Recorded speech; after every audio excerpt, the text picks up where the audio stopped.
आदाब। मुल्क की बात में आप सबका इस्तकबाल है। मैं हूं रिजवान खान। आइए सबसे पहले नजर डालेंगे आज की सुर्खियों पर। हमास और फिलिस्तीनी लड़ाके इजरायली फौज को चटा रहे हैं धूल। गजा के अलग अलग हिस्सों में हमास के हमलों से नेतन्याहू की हालत हुई खराब। स्पेन में लिया गया मुसलमानों के खिलाफ बड़ा फैसला। मुसलमानों के पब्लिक मकामात पर त्यौहार मनाने पर लगाई गई रोक। NCERT की क्लास 8 की किताब में टीपू सुल्तान का जिक्र नहीं, एंग्लो मैसूर जंगों का भी जिक्र हटाया गया। असम में CAA पर सरकारी फैसले की भारी मुखालफत। गैर मुसलमानों के खिलाफ सभी केस होंगे वापस। मुसलमानों को इससे किया गया बाहर। उत्तराखंड के बाद अब गुजरात में UCC नाफिज करने की तैयारी। CM भूपेंद्र पटेल को इस सिलसिले में पेश की गई रिपोर्ट। राहुल गांधी ने प्रेस कॉन्फ्रेंस कर इलेक्शन कमीशन पर उठाए सवाल। प्रेस कॉन्फ्रेंस में सबूतों के साथ राहुल गांधी का दावा, गिनाई गड़बड़ियां। ट्रंप के 50% टैरिफ के बाद PM नरेंद्र मोदी का आया पहला रिएक्शन। ट्रंप का नाम लिए बगैर कहा कि मुझे भारी कीमत चुकानी पड़ेगी लेकिन मैं तैयार हूं। ईरान ने दिया इजराइल को एक और बड़ा झटका। इजराइल के लिए जासूसी करने के मुलजिम को दी फांसी। धराली में रेस्क्यू ऑपरेशन जारी। CM पुष्कर धामी उत्तरकाशी में ले रहे जायजा। और हज मुसाफिरों के लिए बड़ा ऐलान, बिना मोबाइल डेटा के चलेगा नुसुक ऐप। नाजरीन, हमें ऐसा खदशा है कि सच्ची खबरें दिखाने में हमें जल्द ही चुनौतियों का सामना करना पड़ सकता है और हमारे YouTube चैनल तहजीब TV को टर्मिनेट भी किया जा सकता है। इसीलिए आपसे गुजारिश है कि हमारे नए चैनल जिसका नाम है तहजीब TV ऑफिशियल, आप उसे अभी सब्सक्राइब कर लें ताकि अगर हमारा ओरिजिनल चैनल तहजीब TV किसी भी वक्त टर्मिनेट हो जाए तो आप आसानी से हमारे बैकअप चैनल से जुड़ सकें। हमारे नए चैनल तहजीब TV ऑफिशियल का लिंक डिस्क्रिप्शन में दिया गया है। शुक्रिया। हमास की अल-कस्साम और अल-कुद्स ब्रिगेड ने एक बार फिर ताज़ा हमला कर इसराइल को बुरी तरह दहला दिया है।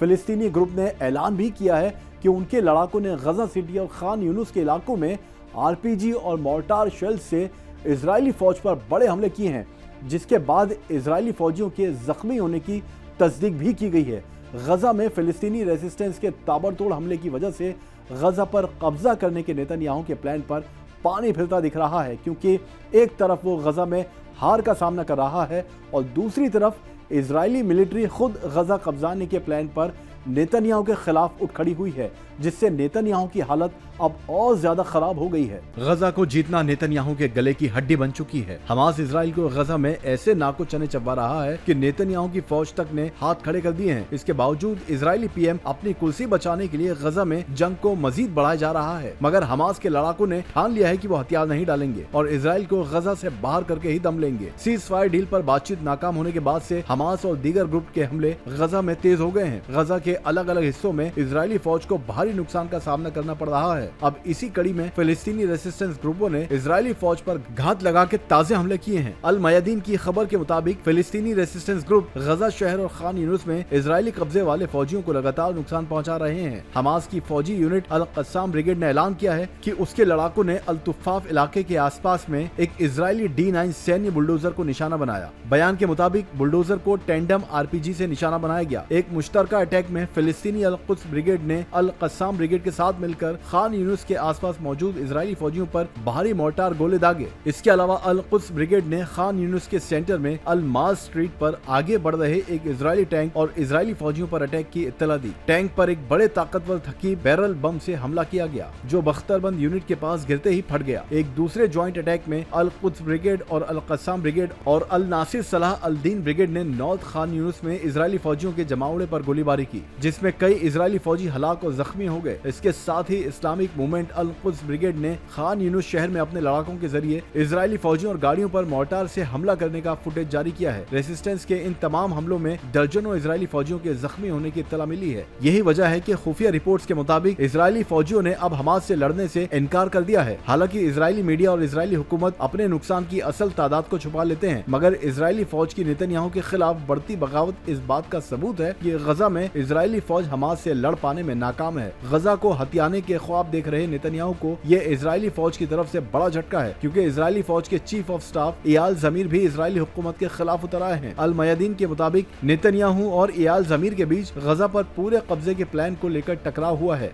जमीर ने चेतावनी दी है कि ये कदम इजरायली फौज के लिए एक जाल होगा और इससे एनक्लेव में अभी भी बंदियों को खतरा हो सकता है। इजरायली मीडिया के मुताबिक ये टकराव कैबिनेट मेंबरों की 3 घंटे की बंद कमरे में हुई मीटिंग के दौरान हुआ। कहा जा रहा है कि नेतन्याहू राइट विंग कोalition पार्टनर्स के दबाव में मुकम्मल कब्जे की तरफ आगे बढ़ रहा है, जिसको लेकर मिलिट्री चीफ में सख्त नाराजगी है। यूरोपीय मुल्क स्पेन के एक शहर में मुसलमानों पर यह पाबंदी लगा दी गई है कि वो अब पब्लिक में अपने त्यौहार नहीं मना सकते हैं। इस फैसले का समर्थन दक्षिणपंथी पार्टियां कर रही हैं और कह रही हैं कि स्पेन ईसाइयों की ज़मीन है। वहीं दूसरी तरफ मुस्लिम तंजीमें इस रोक की मुखालफत कर रही हैं और मामला अब तूल पकड़ने लगा है। यूरोपीय देश स्पेन के एक शहर में मुसलमानों को पब्लिक मकामात पर अपने मजहबी त्योहार ईद उल फित्र और ईद उल अजहा मनाने से रोक दिया गया है। ये पाबंदी जनूबी मशरिकी स्पेन के शहर मर्सिया के जुमिला नामक इलाके में मकामी इंतजामिया ने लगाई है। इस फैसले पर सख्त इख्तलाफ किया जा रहा है और मकामी लोगों में भी गुस्सा देखा जा रहा है। ईरान ने एक शख्स को इजराइल के लिए जासूसी करने के इल्जाम में फांसी दे दी है।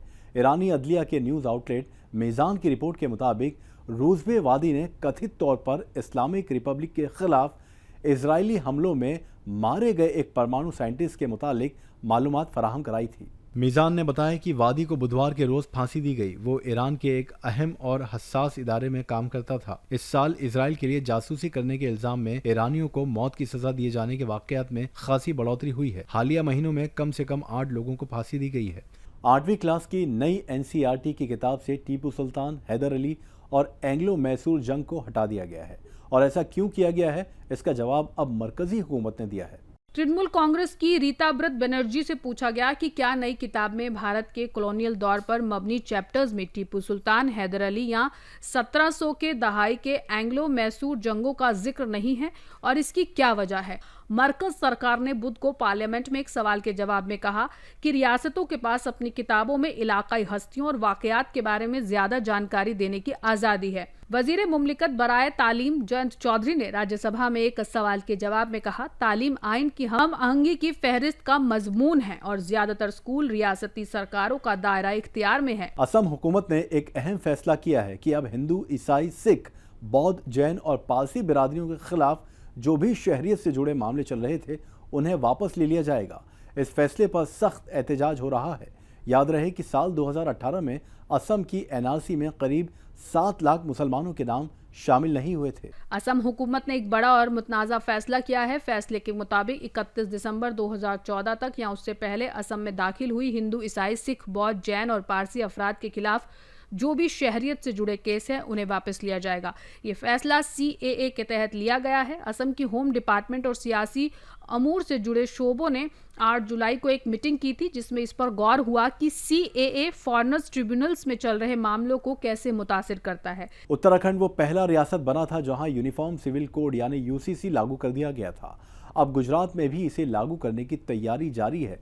CM भूपेंद्र पटेल को इस सिलसिले में रिपोर्ट पेश की जा चुकी है। उत्तराखंड के बाद अब गुजरात UCC लागू करने वाला मुल्क का दूसरा रियासत बन सकता है।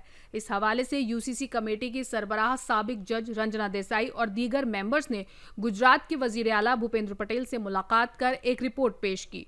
इम्कान है कि UCC बिल को अगले महीने होने वाले विधानसभा के मॉनसून सेशन में पेश किया जाए।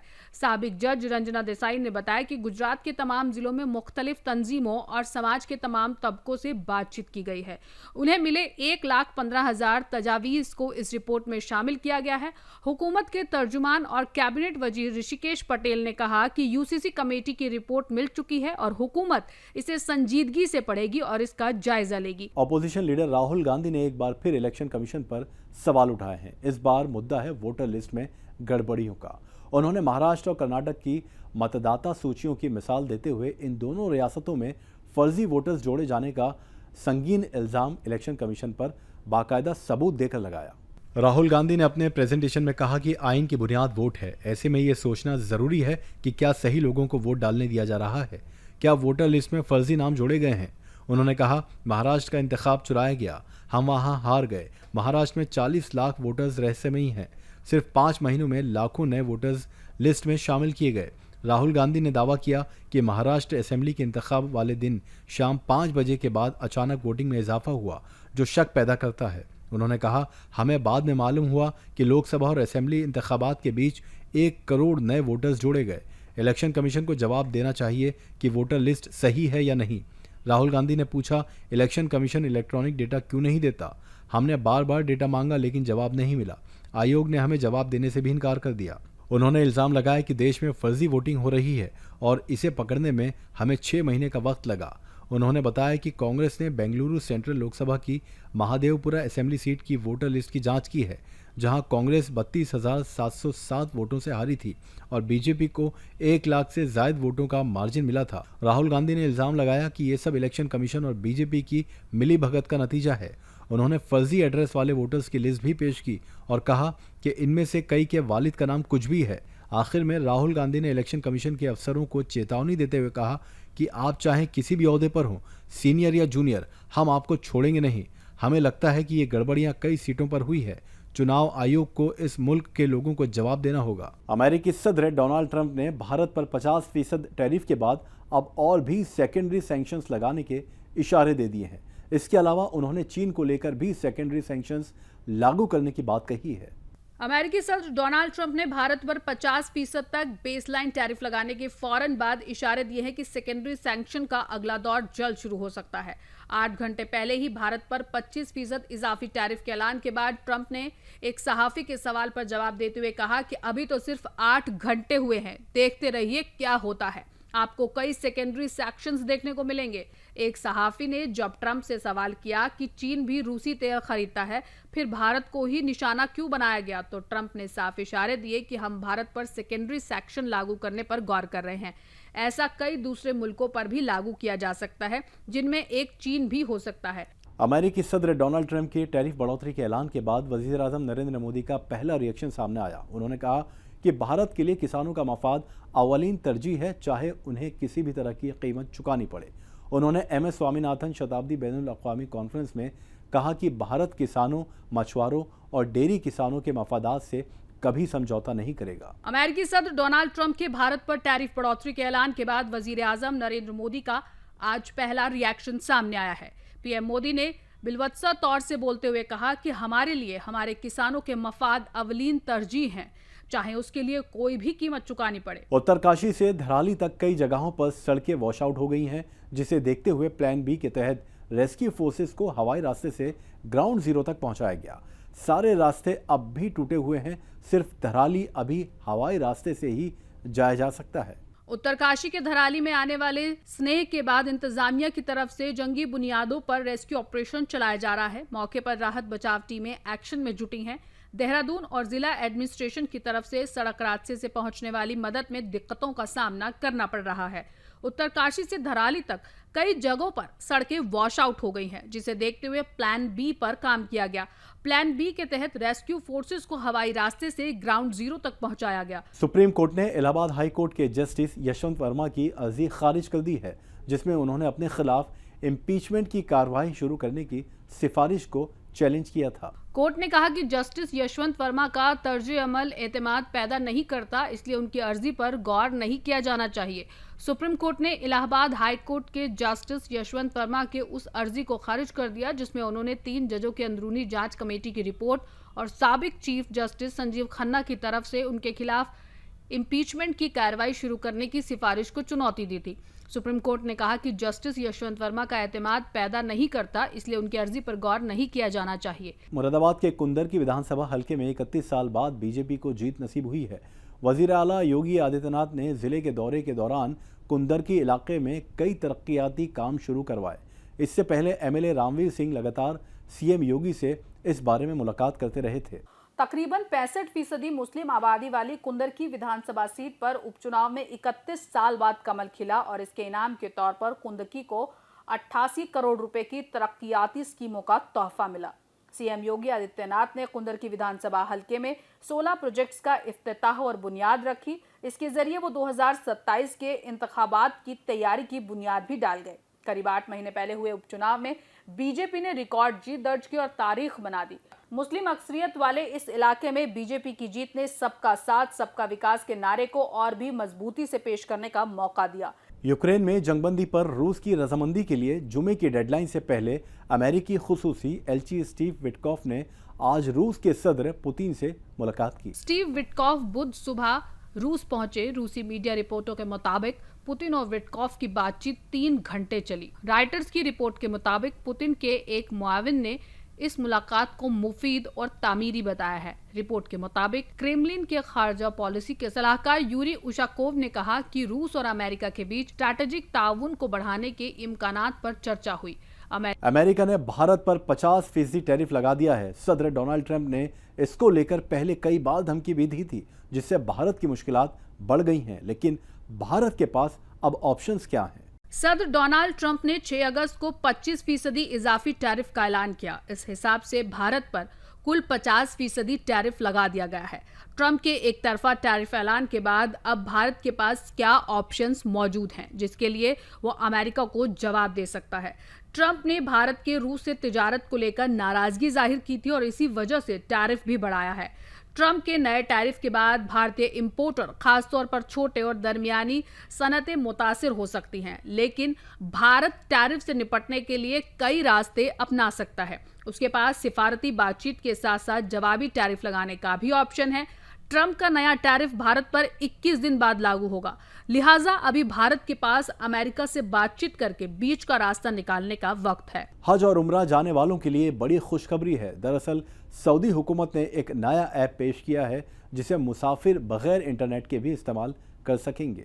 सऊदी अरब हुकूमत ने हज और उम्रा ज़ायरीन के लिए एक अहम डिजिटल खिदमत का ऐलान किया है। हुकूमत की तरफ से नुसूक ऐप लॉन्च किया गया है, जिसे मोबाइल डेटा के बगैर भी चलाया जा सकेगा। ये पहला सऊदी अरब के हज और उम्रा वजारत ने मकामी टेलीकॉम कंपनियां STC, मोबिली और जैन के ताउन से शुरू किया है। वजारत के तर्जुमान गस्सान अल नुवैमी ने बताया कि ये सहूलत उन ज़ायरीन के लिए होगी जिनके पास सऊदी का लोकल सिम है। उन्हें ऐप इस्तेमाल करने के लिए किसी एक्टिव डेटा पैक की ज़रूरत नहीं होगी। तो मुल्क की बात में आज के लिए बस इतना ही। कुछ और ताज़ा खबरों के साथ अगले शुमारे में लौटेंगे। तब तक आप देखते रहिए तहज़ीब TV।